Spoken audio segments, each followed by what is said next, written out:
It's a very great honor to be here. And my greeting to the listeners and the Ghanaians as a whole. All the artisans hearing my voice this evening, I say I echo to all of you. Sure.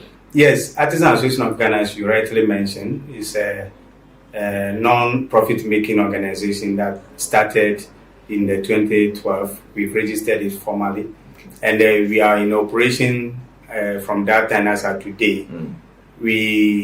Our focus formally, or the first focus that we have at the time, was in the construction industry, because we did a survey and we realized that the construction industry is becoming vague and is where a lot of people are trooping in, but then there's no regulations, and anybody who is at that industry see himself as not performing in the education. That's why I'm supposed to go into skill work.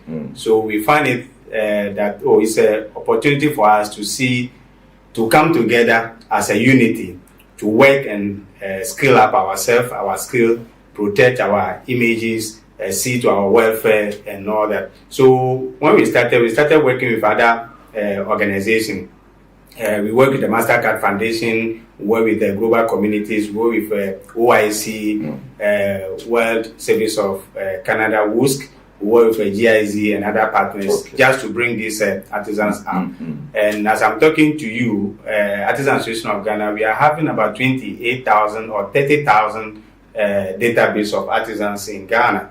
And we regulate across. You have close to 30,000 members. Yes, members. close to 30,000 members as I speak now. Okay. We have our office, original bases in the other regions. We have Greater Accra, Asante, Volta, Northern region, Eastern region, and all that. Okay. So that is how we operate, Good. especially in the construction. But now we've opened up to anybody who is a skilled worker to come on board. Good. Yeah. Good. It's good you have been able to formally create this association to regulate the works of your members within your space.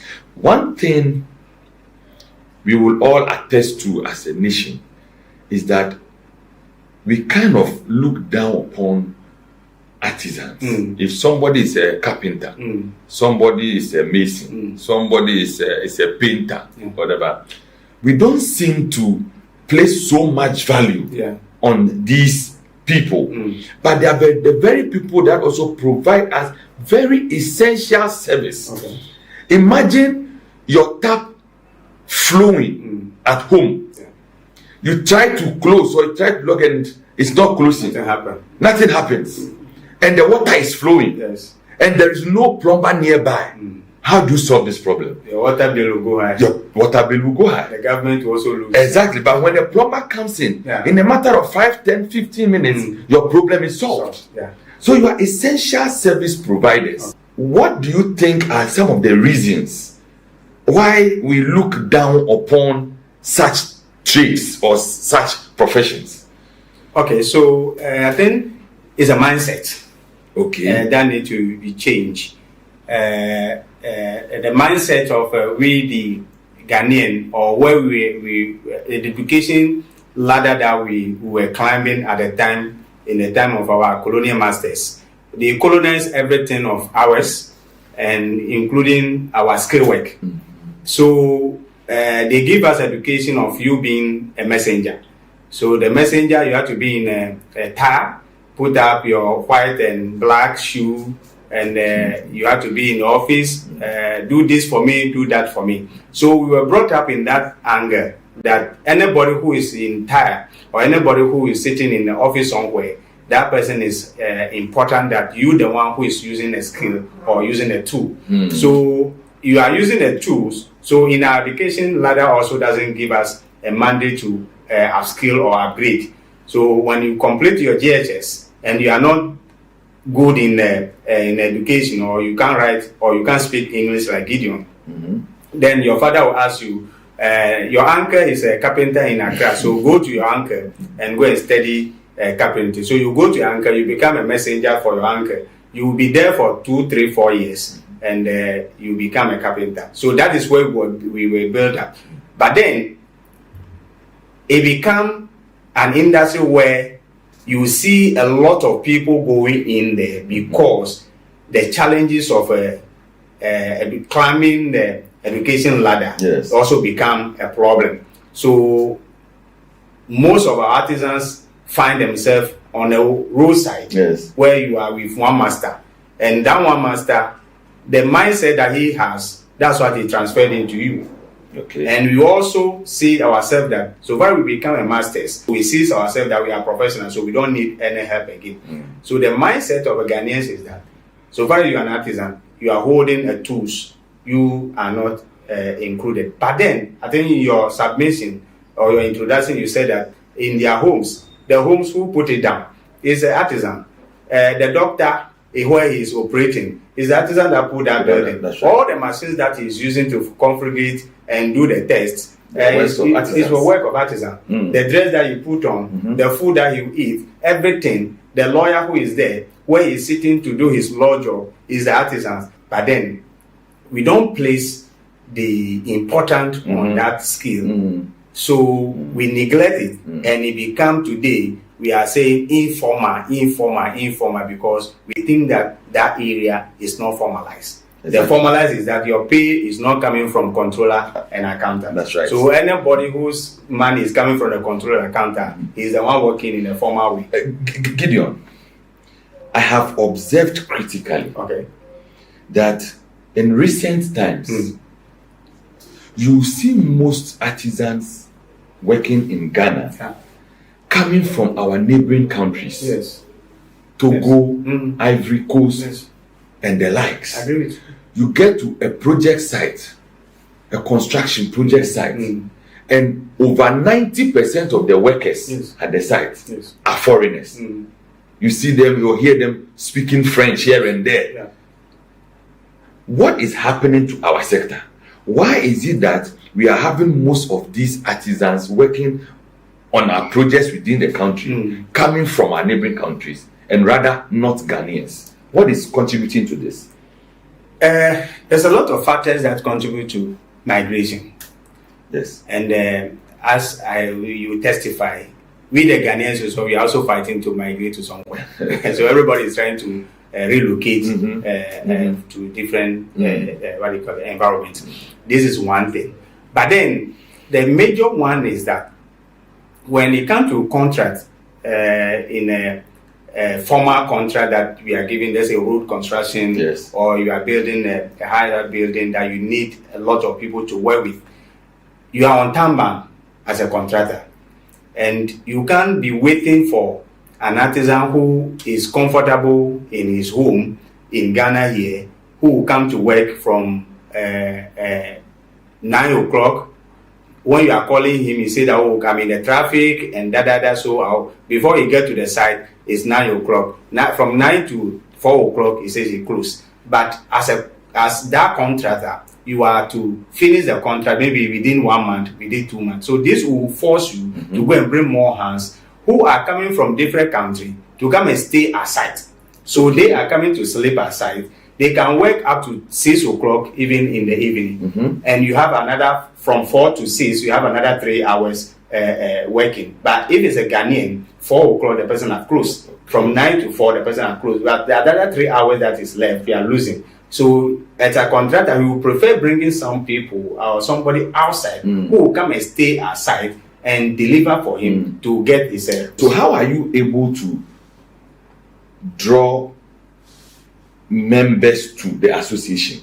Because I know there are hundreds of thousands of artisans across the country. And do you have any form of identification for these artisans? Who are your members? So thank you. So Artisan Association of Ghana, at times we do project to project visitations. We do advocacy on social medias. We go to the TV stations or radio stations when we get the opportunity to talk about Artisan Association, as I'm doing here today. So by doing this, somebody also will call that, oh, I've heard your presentation, or I've heard you, and I want to be part of Artisan Association of Ghana. This also helps us. Now, we have other partners as well that we work with as a donors organization. As I said, they also support us to market the association to the other artisans, and we bring them on board. We take their informations and also keep that information because it's a data building agency, and you need to be part of the data agency. So we register with a data agency as well,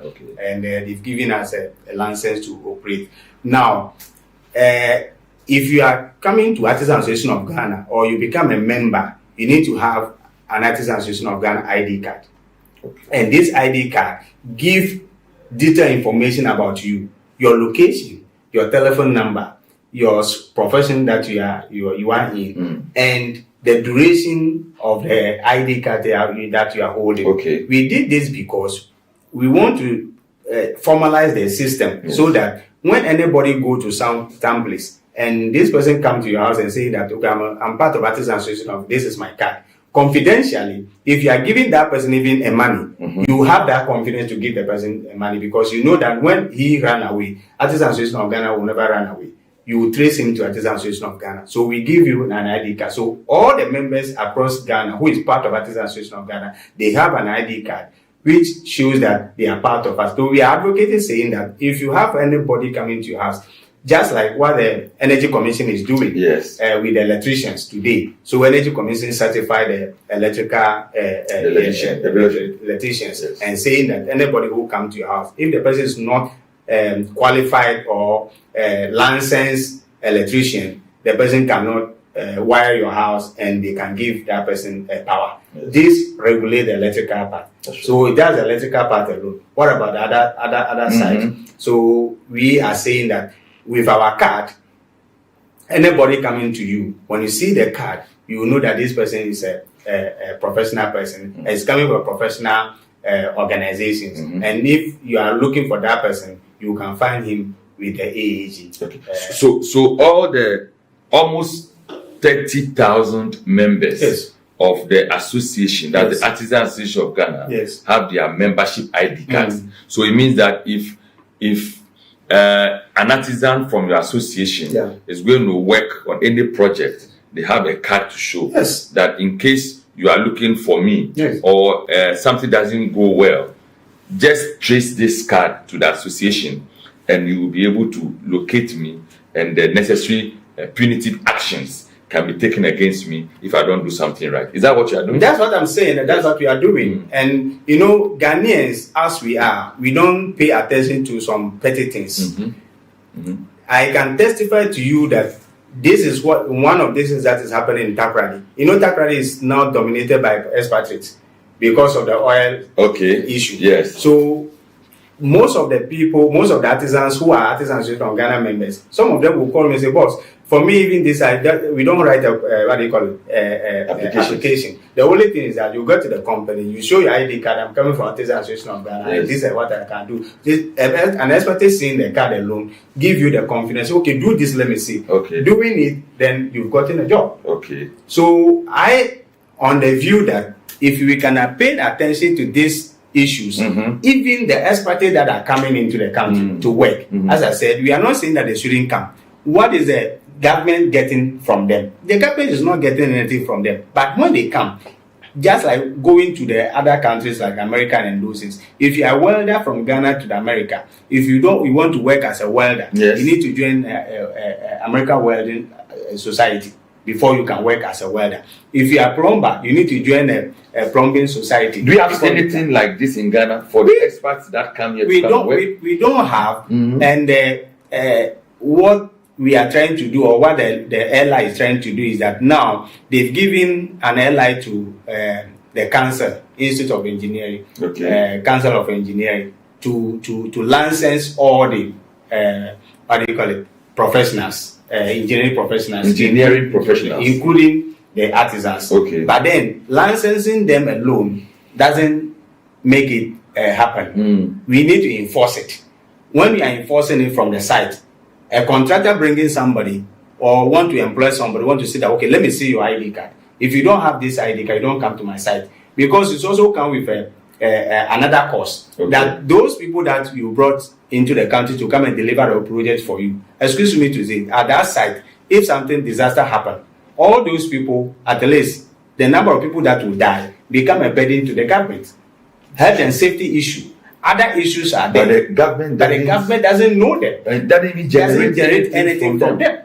But then when the disaster happened, those people become a burden on government. So how do we regulate them? That's what Artisans Association of Ghana is there. And we are saying that we are ready to work with any government who is ready to formalize the informal sector, especially in the construction industry, to make things happen and to benefit the society, benefit the government, and benefit everybody. There was some publication or some sort from artisans, grouping some artisans during COVID about essential service providers. Yes. Do you remember that? What was that about? So I'm the one who did that.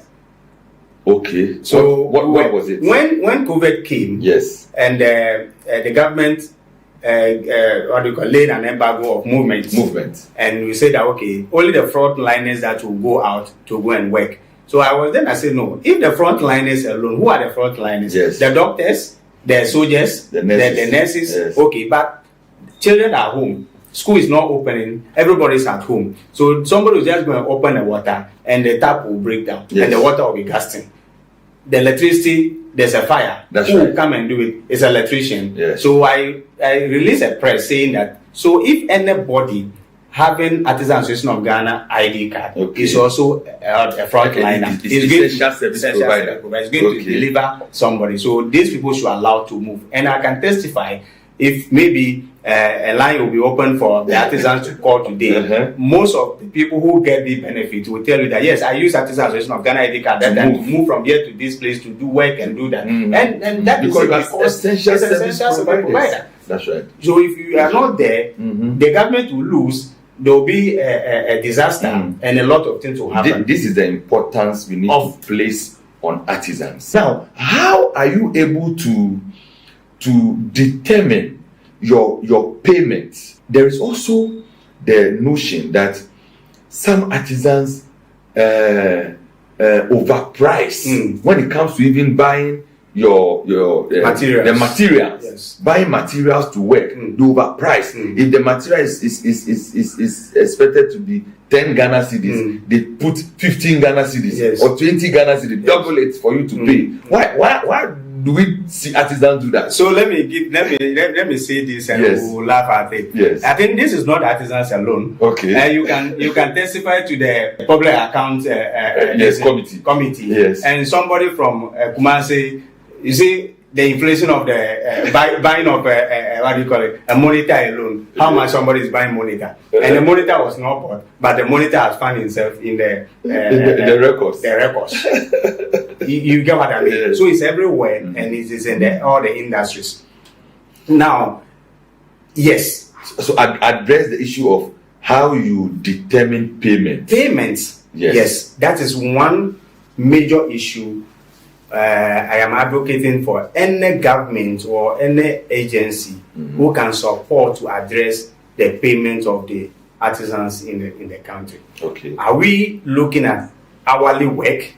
If it is a hourly work, how much do we pay nationally? Okay. If it is a daily work, how much do we pay? Let's look at our daily wages today.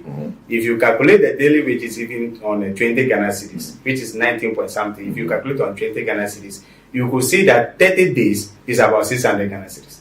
And this 600 Ghana cedis, if you are paying somebody as an artisan 600 Ghana cedis for a month, the person cannot take.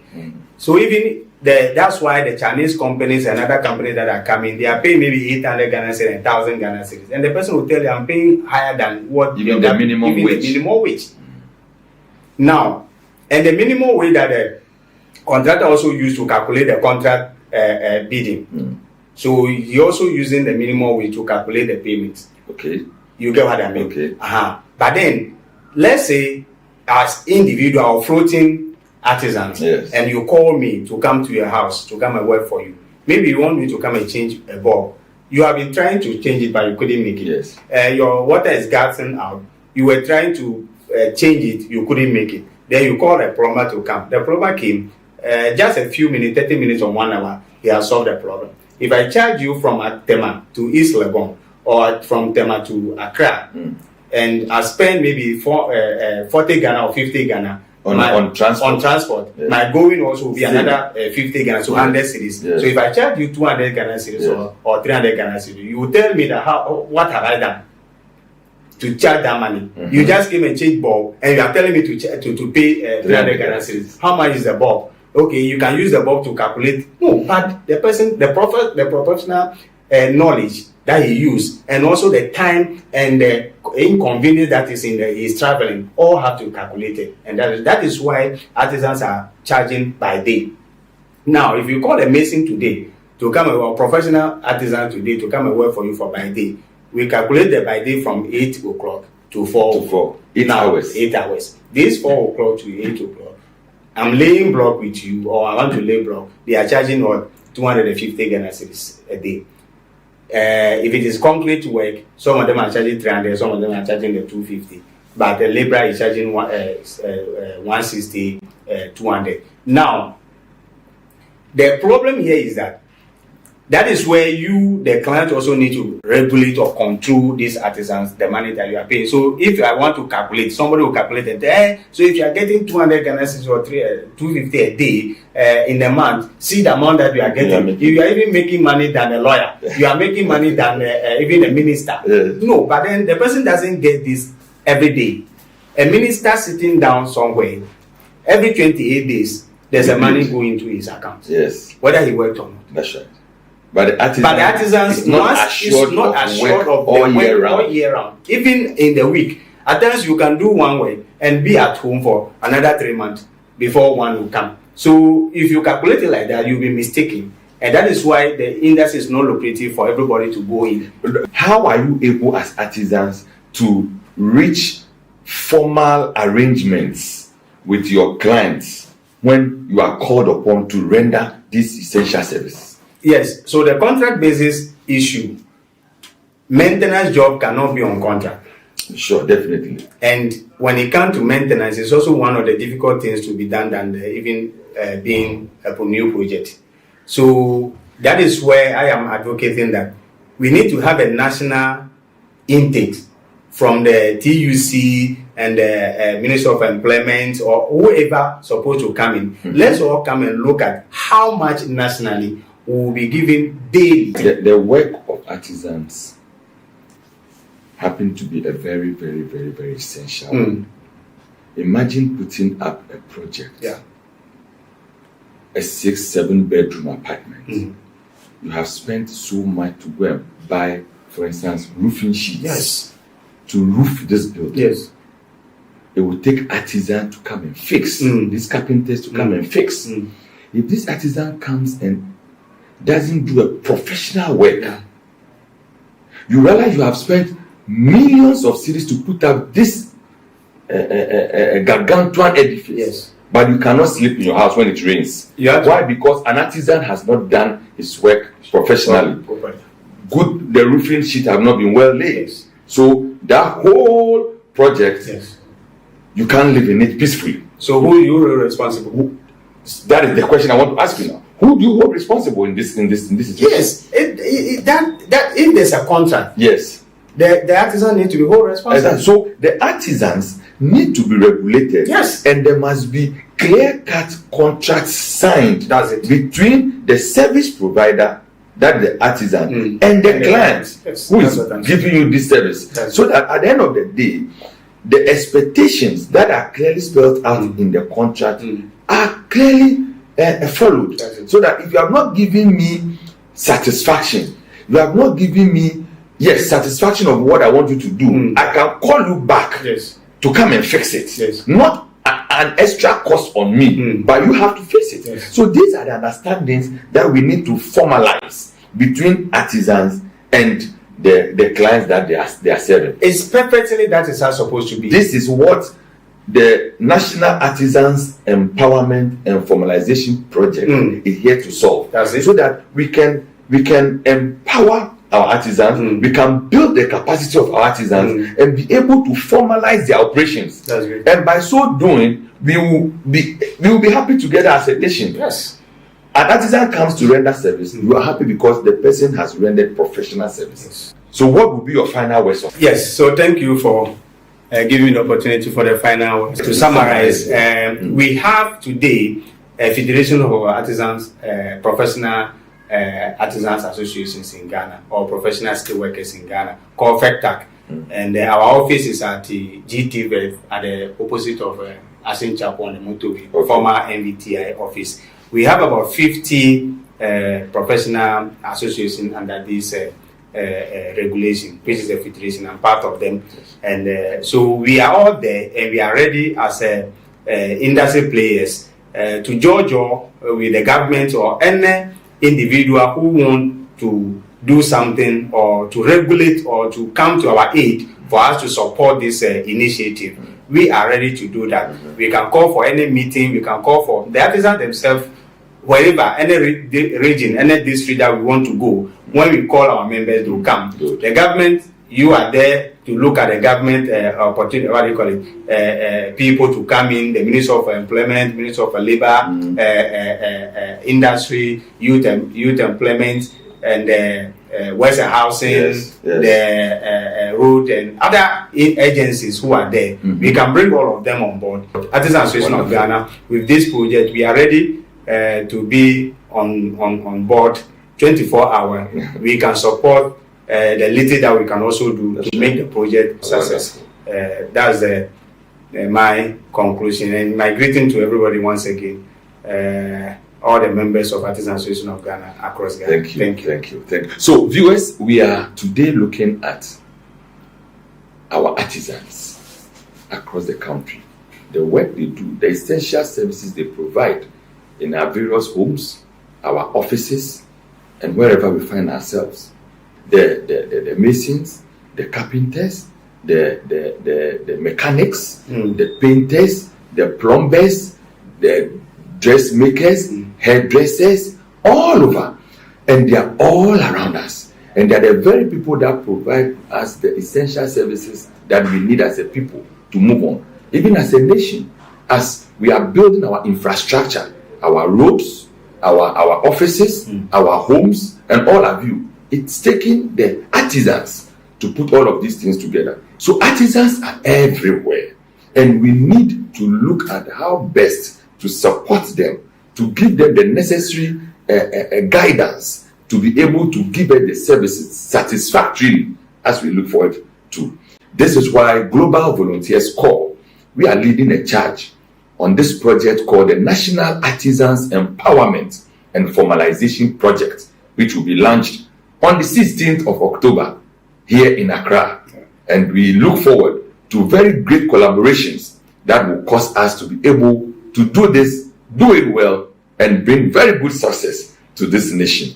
I thank you, Gideon Bidok, the President of Artisans Association of Ghana, for making time with us on the show. We look forward to more collaborations moving forward. Thank you. Thank you, viewers. See you same time next week.